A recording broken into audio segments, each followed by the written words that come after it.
Hello everyone, I'm Brian, and welcome back. Let's go ahead and continue. That's amazing. Is May I ask you a silly question? 80% of your teachers, as we said earlier, Sri Guru Babaji, Maheshwarnath Babaji, 80% of your teachers' gifts were transferred to you at Maheshwarnath Babaji's death. Will you pass these along to others as you go through your life? And the silly question is, do you have not any, a silly question, it's a the serious other idea is, do you have any idea what the 20% omitted was all about? What gifts do they possess that they did not pass along to you? Yeah. This is not exactly the percentage that I just said that in a general manner, which means most of the things that were passed on to me are to help me in my mission. Anything that need not directly have an impact on my mission has not been passed on to me. I see. They're not needed. Like for instance, I tell you, Sri Guru Babaji lives with his physical body for hundreds of years. I cannot do that. After a while, I will have to give up my body. What if your Sri Guru Babaji wanted your mission to continue for another 80 years? He would He can do that. But as of now, I have no such idea that he wants me to do that. Probably he will find somebody else. I'm not the best vehicle. Your teacher talks about, this is hugely important to me, I discussed it with my wife. Your teacher talks about how possible it is to exchange thoughts. For me, it's a very serious subject. To read other Say that people's. again. Your teacher talks about how possible it is to exchange thoughts, to read other people's thoughts, and he says, this is not mysterious. What does he mean by it's not mysterious? Simple. You know, we have only one mind. We don't have different minds. We think we are all different minds, but we are only the same mind working through different centers. And if you have touched the core of that mind, then you can touch any center that comes from. But it's not always so. You do it only when you need to do it, especially for that person's good, not for any other purpose. Can we learn to do that? Can others learn to do that? Yes. The first requisite, of course, is that the mind becomes absolutely quiet. When the mind is absolutely quiet and still, then even naturally, you will suddenly find that other people's thoughts are reflected into your mind. First you wonder, I was not thinking about this, how did this, then you know that this is coming from there. It's possible. So the first step for that is to keep your mind quiet, absolutely still. Plus, there is a safety precaution which has been put into this, which is, as long as a person is likely to use it for his own self, try as he might, he cannot go beyond 10%. Just 10% of it. So it's very limited, even if you do become successful. You can. And deep People silence. practice. There are ways of practicing. To give you a hint, first thing, of course, is that the mind has to be absolutely silent. I mean, it should, at given moment, you should be able to shut it down and relax. 2, the transfer of thought takes place from this center, from the Ajna Chakra. And the receiving center is the Sahasrara. Both of which have to be open. At least they should be active. Both are open, we are in moksha. I mean, there is nothing else to do. But at least they have to be slightly active. Yeah. So even when somebody sends a thought, it is sent as if it's being sent out from here. Yeah. And there's one secret about sending a thought to somebody. Don't keep on repeating and repeating the same thought like nagging. Just one shot, touch and forget. That's it, huh? So I wanted to kind of touch up on that. And this is the question I also had too, considering the 3 levels, subjective, objective, and absolute realities. And how Swami Sarvarpiyananda says that the lower levels does not affect the upper levels. And also Swami Tadatmananda has said that this is how I really stuck to me, in how he said that the pure consciousness Brahman is unaffected by memory, emotions, or anything like that. And so I guess this can kind of explain the fact that how in in this the objective reality or transactional reality, how we have our own personal memories and how we potentially can't read minds, is because this reality does not affect this reality. So and consciousness only illuminates. It doesn't remember. It has no memory, as far as I can tell. And it has no memory because it's unaffected by memory, unaffected by emotions, unaffected by thoughts. This transactional reality does not affect the the absolute reality, Brahman. So thoughts, emotions, memory is all stuck in this reality. It cannot go up to the absolute reality, which is what everything is. This one is our objective realities, my mind, my body, the world that we see. So it would seem that it's impossible to read people's minds, because that would, even though we're all connected with the absolute reality, nothing in the transactional reality goes to the absolute reality. That was hard to say. So your memories doesn't get pass, your thoughts doesn't get pass. Again, all the Brahman Atman does is illuminate this. Your true self, all it does is illuminate it. And the mind, the body, the wants, the desires, all that's stuck in the transactional reality. Oh, those three. And that's what I was thinking. And then I was also remembering that, in the absolute reality, we're all obviously one. We're all Brahman. All our thoughts, memories, emotion, everything's in Brahman. But Brahman's not affected by that. Here he's saying that you can kind of like send a thought. So I'm kind of need a bit clarification on that, because again, I don't know, according to Swami Sarvarpiyanandas, our dreams are what's in the subjective reality, what you see, what you experience that no one else can experience or see, is the subjective reality. The objective reality is what we all can objectively see. My fingers, my hands, my eyes, the monitors. And the absolute reality is Brahman, pure consciousness. And your dreams and all that does not affect the objective reality. The objective reality does not affect the ultimate reality, or transactional reality, to the absolute reality. So it doesn't go up, but it does go down. Yes. Okay. So for some reason I was thinking that, and that makes sense in the part that how it makes sense that we can't read minds. Although we can read body language and read personalities, and we can make predictions of how people would act if you really know someone. Now, let me know if am I wrong about that. That would make sense as to why we can't read minds, is because the thoughts, the emotions is stuck in the transactional reality, and our pure consciousness is in the upper levels, in the absolute reality. None of this goes up to the absolute reality.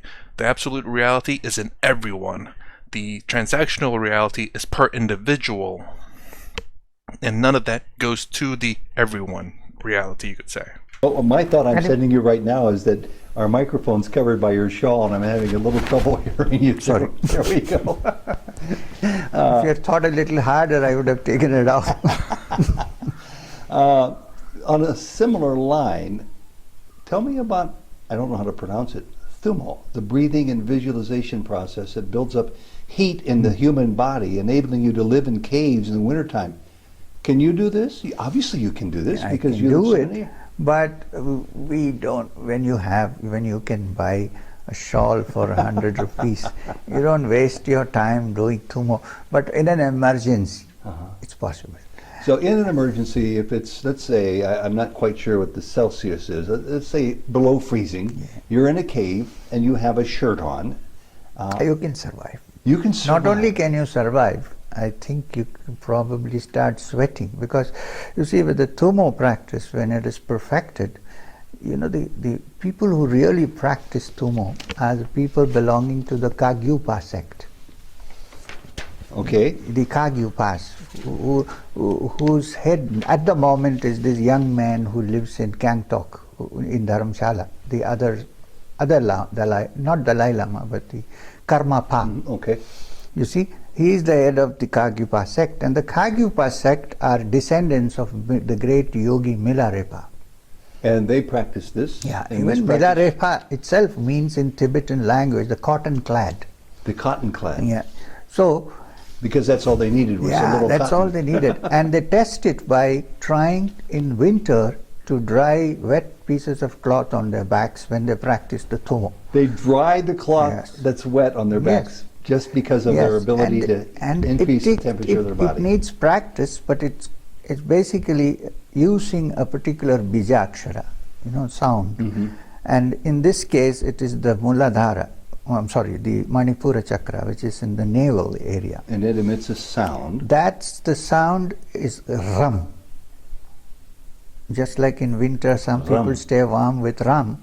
This Different Bijakshara type of rum. here is rum. So you keep chanting rum, rum, rum, rum, and visualize a fire being built here and flaring out. And there is a special breathing technique for that. Rhythmic breathing. And you had to learn it or you would have perished in the winter time. Of course I At would the have perished. height that you were. in Although the caves. Babaji always looked after me, and we always usually had a dhuni, which is a fire wherever we went. I read many but times still about it's that. not so easy like in Gomukh and Tapovan. Another really silly question, forgive me for this. Why such emphasis on caves when perhaps you could have built a shelter, a little cabin, or a little cottage for yourself? See, sitting in a cave has its own special significance. You can stay in a cabin and meditate, but it's not the same as staying in a cave. One. Two, many of these caves have been used by great yogis in the past. It's like a cathedral where a million prayers have been said. Absolutely. And three, many of these caves, being associated with great yogis who have lived, have contacts with other great beings who may come and go. I see. They may not come to our cabin. Yeah. You see? You talk about having your Kundalini awakened, and of course, everybody in the spiritual world that I've been around in the last 3 decades wants to have their Kundalini awakened. Are most of us destined not to have that happen because we haven't evolved enough? Yes. And also, it's not a good idea to force it. I see. Well, it could be quite dangerous It can be terribly to dangerous. those not prepared to expect what's going to Absolutely. happen. Because you see, it's a tremendous energy. It's called Parashakti. Parashakti means primeval energy, the So highest it's the energy. most potent, inert, and not inert. Not but only in us, basic. it's the most potent energy which has created this world, and then after the act of creation has gone back and sat quietly in a certain location in our human system.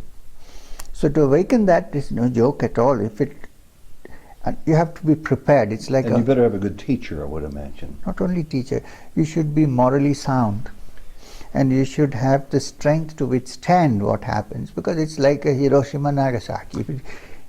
It's no joke. Well, But these little pleasant experiences that one has through the practice of Kundalini Yoga, they are good, but the ultimate experience is tremendous. No human being can remain the same once it happens.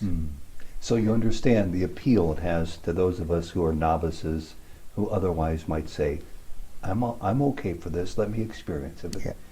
But maybe you're not yet ready for it, or maybe you haven't found the right teacher, Yeah. or there are so many maybes in this matter, because many of these things are not strictly black and white. There are many gray areas. I'm sure. Some of these things have been oversimplified. Yes. And when your mental stability could be at stake if you're not doing Very it much. correctly. I have seen people. I have seen at least 1 or 2 people whose Kundalini has been awakened, forced through Hatha Yogic practices. They are completely crazy. I'm not talking about the Avadutas who pretend to be crazy. Well, a follow-up question on this very matter, because you... Before it gets onto that question, let me rewind it. Interesting. Sadhguru said also the same thing, that you must have a yogi nearby, and it's something that you don't play around with because it's very volatile, well, I won't say volatile, but very dangerous. And interestingly enough, Swami Tadamadanda has tried this, but then he is very much an experienced Swami himself.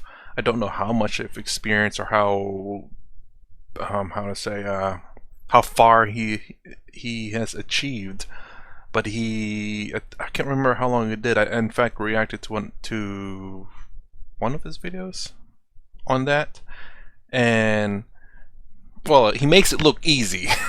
Now I'm sure because obviously he is quite trained, and actually I believe his guru also, I think, told him not to do that that practice, but he did it anyway.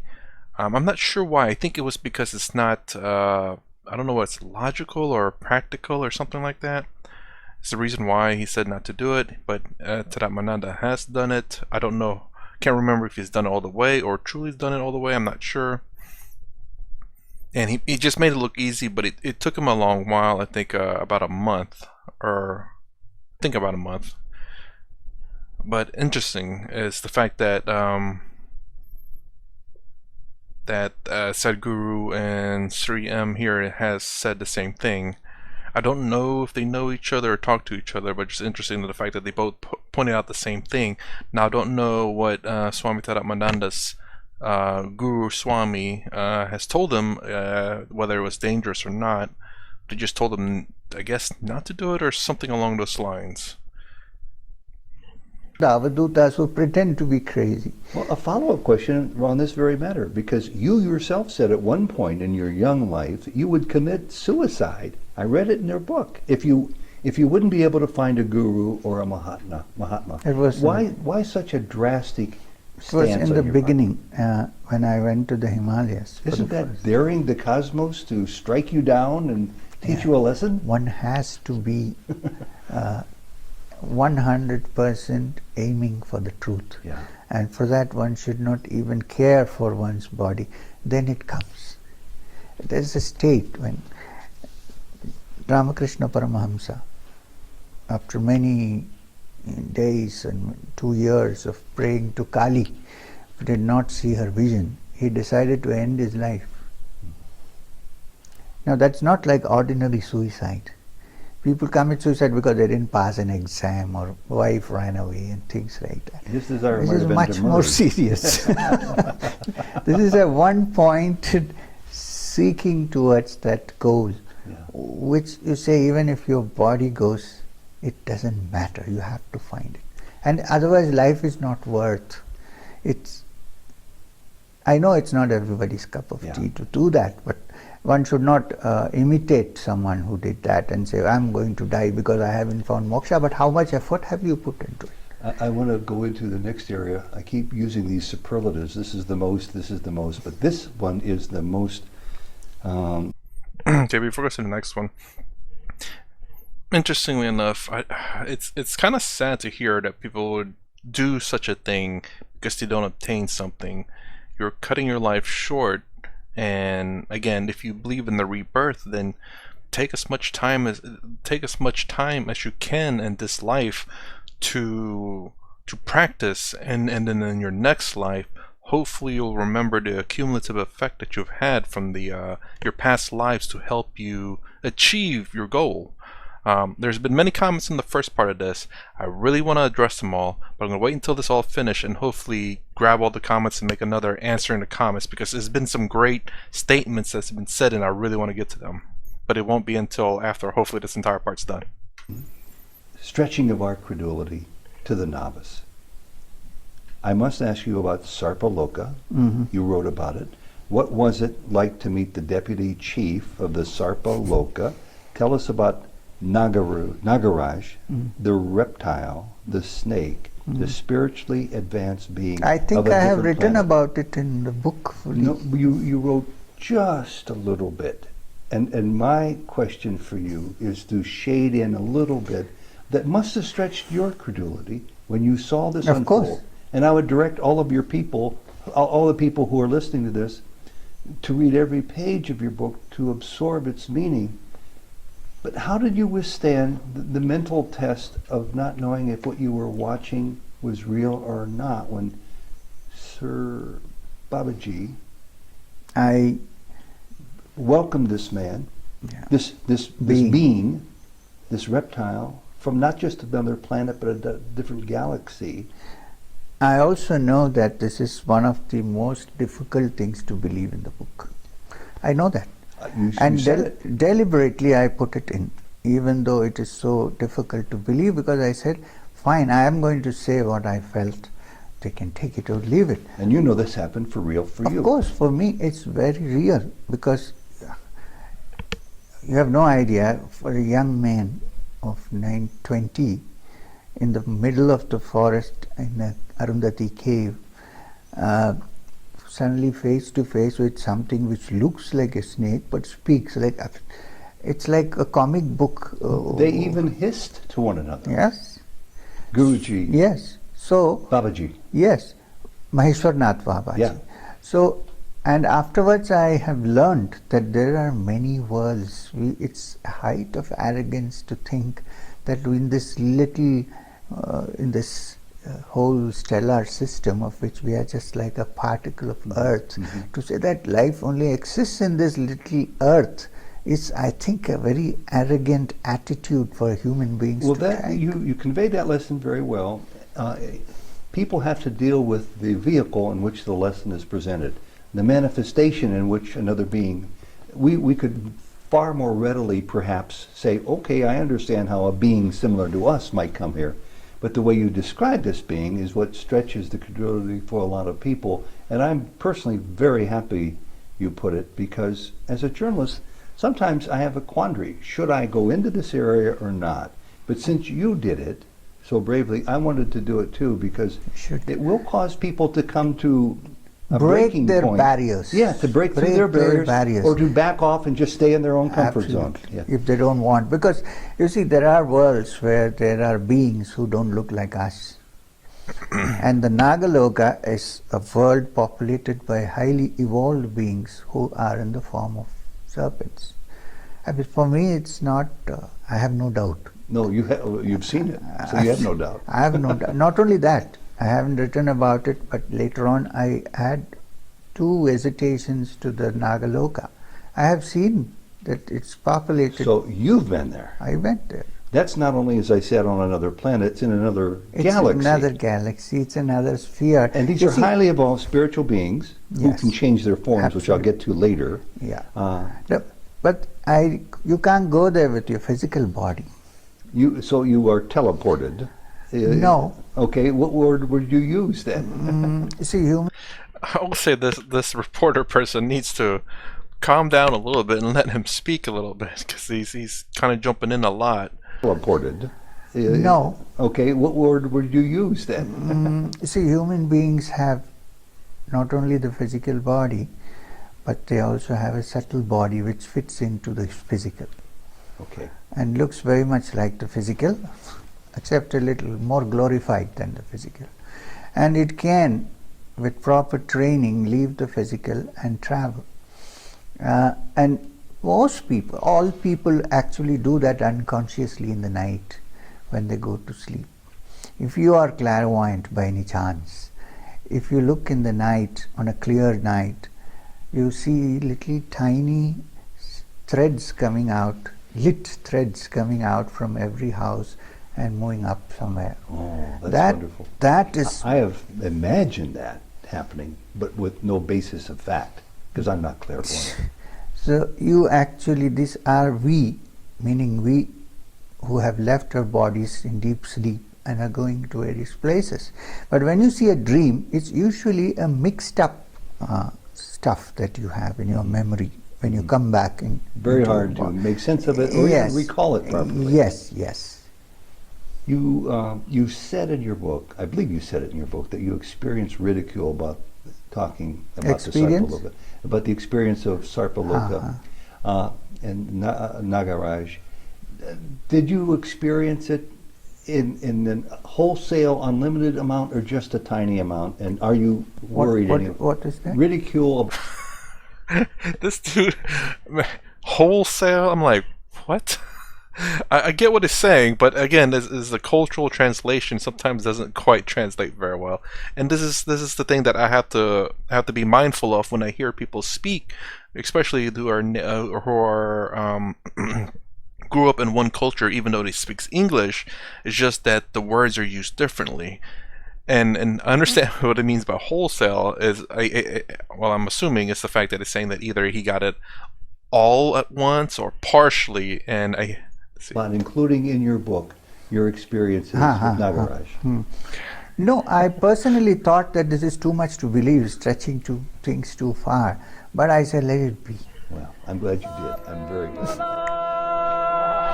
All right, I will add a little bit more to this from part 2. I'll be right back. Okay, so there's a little bit more at the end. We'll finish it off real quick. Realize. Who is it that is the essence of your being? Who is it that sees when I say I see? Who is it that hears when I say I hear? Who is it that speaks when I say I speak? Kene shitam patati prashitam manaha. What is it that lights up the mind? What is it that makes the mind conscious? What is it that makes me speak? Who is it that speaks? What is it that impels the speech? Who is the God who sits and sees through my eyes and hears through my ears? Manasana manyute, that which even the mind cannot conceive of or imagine. That is the essence about which the Upanishads talk about. And it can be learnt only in close proximity to the teacher. Shad means to sit. Shad also means that the mind has to sit down. When you hear with an open mind, without prejudice, when the mind has settled down, that hearing immediately affects a change. But when your mind is sensitive and listening and settled down to receive without any ruffles on its surface, clear cut, then when you hear, while saying, look here friend, you are the essence of all beings, then it strikes. So all sadhana is actually the preparation for settling the mind down.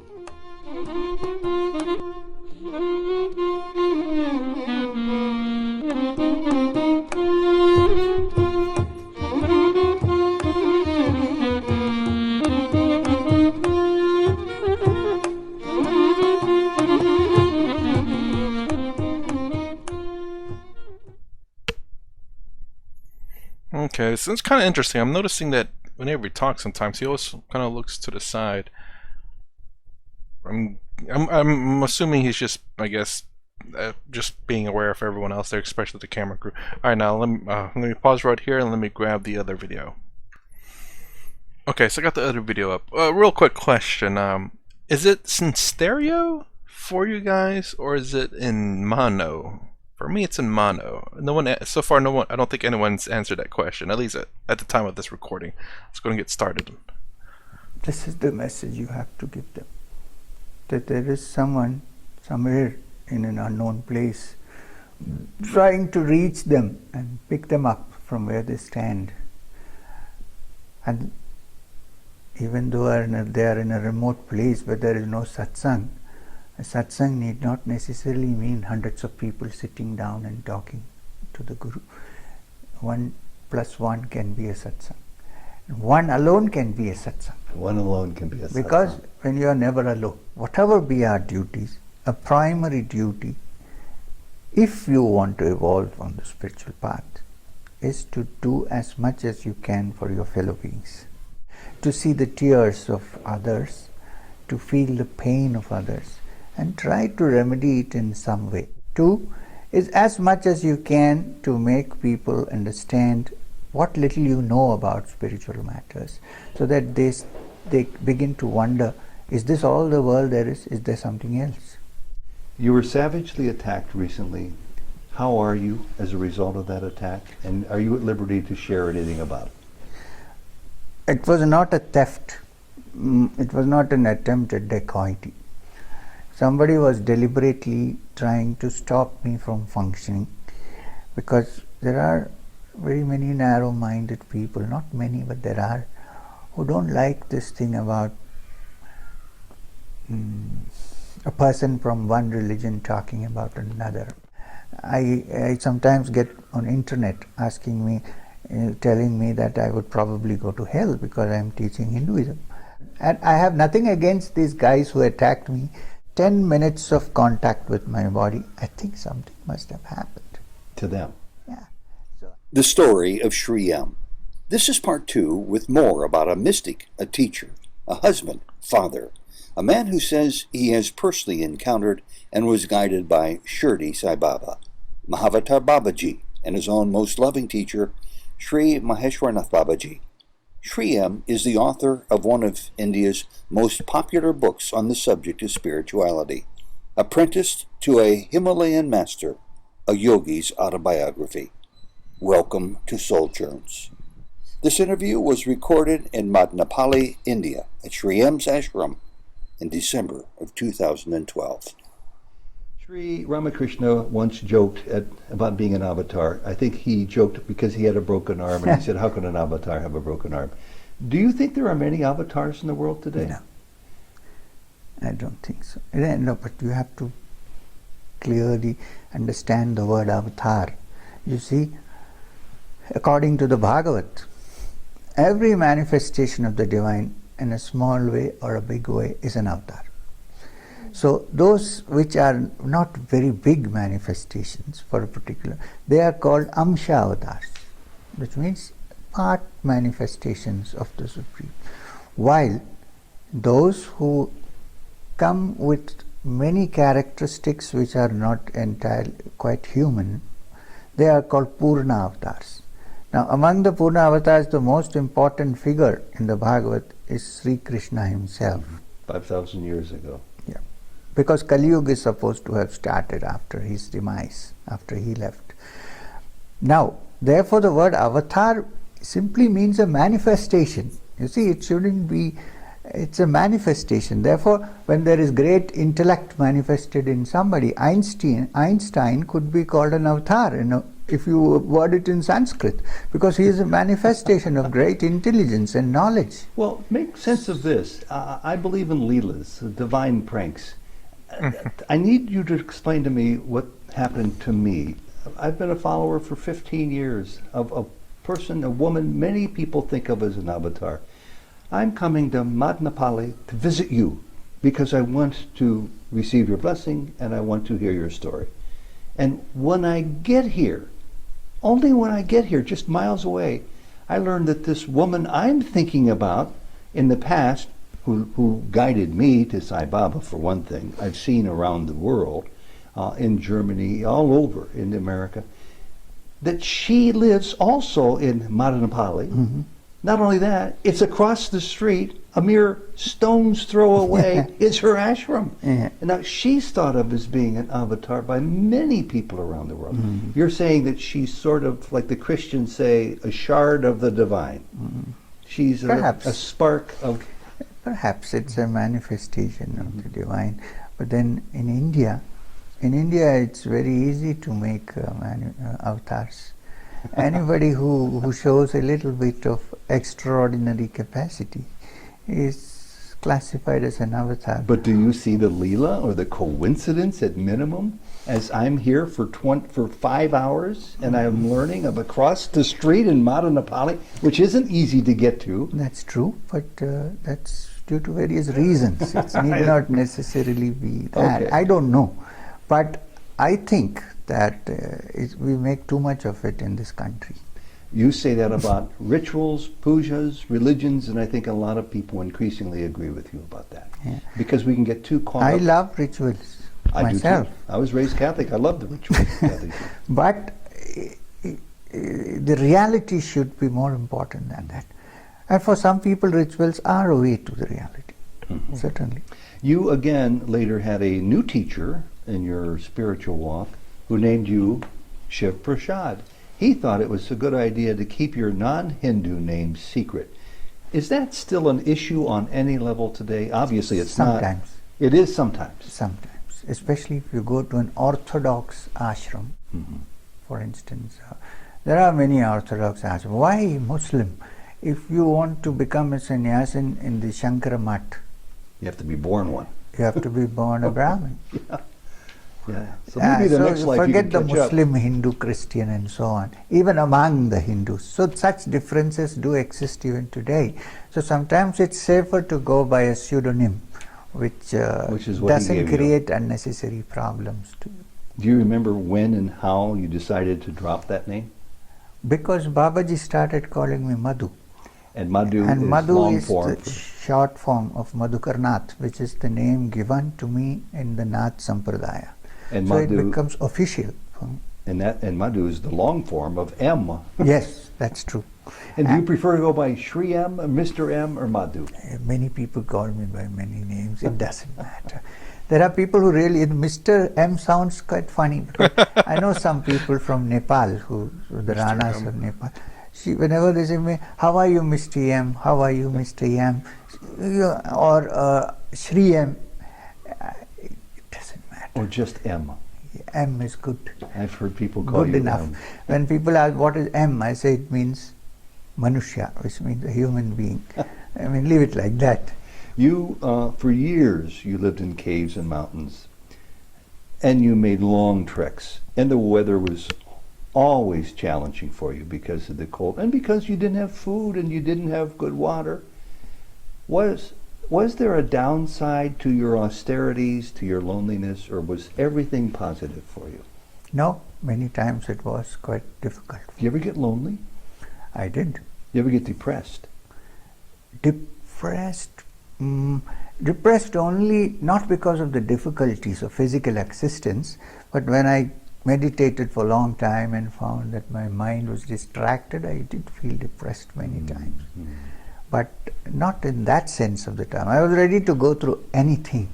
So when you go through anything and still don't get there, there are moments when you feel, low. Yeah. But then Babaji was there. So you had a great model to orient yourself towards. Yeah, not only that, his presence. The moment you feel low, he would know before I feel. And then he would make sure that things are sorted out. Just like, Sometimes a kind smile, a look, a touch, or don't worry, things will work out, relax. That's why I think nowadays what we miss is a personal teacher who is with you, who takes care of you. well, I'm still reeling from your ability to sort of read my mind or my questions before you even heard them and materialize this parlor trick, you call it almost, of vibhuti for my benefit, just to show me that even though it was a serious question on my list, these materializations and what they can bring up in That's your why desire. I did it beforehand, before you come there.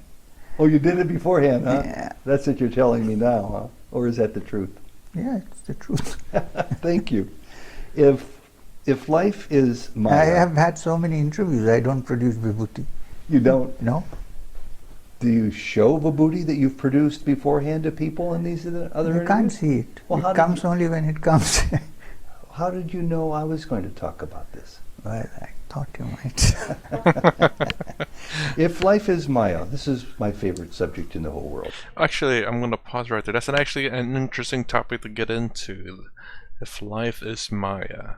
And this is the thing I guess... Again, the three-part... The Maya falls into the first two, the subjective reality and the transactional reality, but does not affect it is the creation, I suppose, of the absolute reality. As a matter of fact, it's not part of the creation, it is literally part of the absolute reality. It is the absolute reality, which is yet to say it's an illusion as well. I don't know how to phrase that correctly, but there's nothing other than Brahman or absolute reality or pure consciousness. But Maya is the illusion that we fall for the subjective and transactional reality. And that's the thing that I'm trying to understand the most, is the transactional reality, which is the Maya, which is a way of translating in such a way that it makes sense to kind of explain the absolute reality, because most people can understand the subjective reality, that it's, a lot of people can see things or see things that they see but no one else sees. That is very much subjective. The objective reality is the one of the real world as we see it. And a lot of people who don't follow this will see as the absolute reality, and then trying to find a way to understand Maya and the realities of people who don't listen to this, as a way of linking those two together to get to the absolute reality. So that's why I ask a lot of questions in terms of the Maya or the transactional reality the most, is because absolute reality, or all pure consciousness, there's no questions there. It's a matter of getting the transactional reality and the absolute reality to kind of make sense. It's a stepping stone in how I see it. And everyone's stuck on this one part. And like a lot of gurus and swamis out there, they're trying to teach people how to get to the absolute reality. I'm trying to think of many different ways to get to the absolute reality, in terms of just getting that first step out there, a way of explaining it to a degree. And I have thought of a few ways, again, to say, to ground it to reality, like pure consciousness. It's true that everything must be experienced in your consciousness for it to be real. And then technically everything that you experience is in your consciousness. So everything is your consciousness. Everything is you. And trying to explain that in such a way that it makes sense. So far, that is one way of explaining. Some people can see it that way, but there are other people who just can't quite, again, like how I was, that the puzzles don't quite fit. And trying to find a different way of explaining that. And same thing with the Maya or the transactional reality. And that's the reason why I have a lot of questions there, because that's where a lot of people are stuck. That's where a lot of things needs to be explained. That's where a lot of information is needed to help people get to the absolute reality. It's just, I guess, my method. Anyways, I'm going to pause right here for the end of part 2, my part 2 anyway. If you like my content, please consider subscribing. Thumbs up, thumbs down below. Thanks for watching. I'll see you in the next vid.